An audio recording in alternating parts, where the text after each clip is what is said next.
અરવલ્લીમાં ભિલોડાના લીલછા ગામે 3 ગામના ગ્રામજનોનો bypass road માટે જમીન આપવા સ્થાનિકો દ્વારા વિરોધ કરવામાં આવ્યો હતો।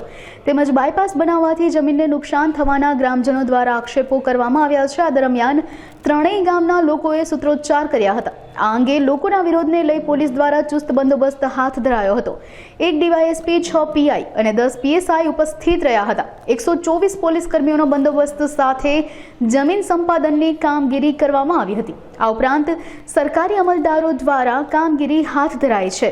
મારું નામ ભરતભાઈ પારગી, હું ખલવાડનો રહેવાસી છું, ભૂતપૂર્વ સરપંચ છું અને એડવોકેટ છું।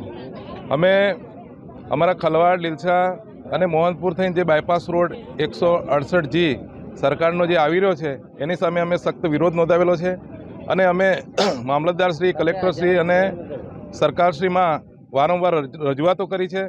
અને જ્યાં હાલમાં હયાત રોડ છે ત્યાં બાયપાસના બદલે હયાત રોડ છે ત્યાં ઉપર થઈ અને રોડ આવી શકે તેમ છે।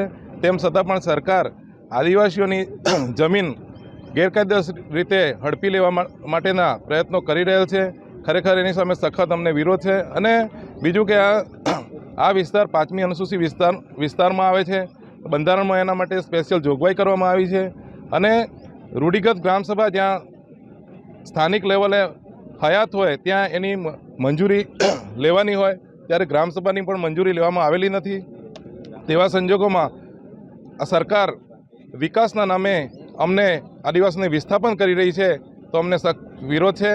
અને અમે આ તમામ જે અમારા ખેડૂત ભાઈઓ છે, બહેનો છે, આજે લડી લેવાના મૂડમાં છે અને જે પણ કંઈ પણ પરિણામ આવે એ ભોગવવા માટે અમે તૈયાર છે, પણ અમારી જમીનનો 1 ઇંચ પણ અમે આપવા માટે તૈયાર નથી।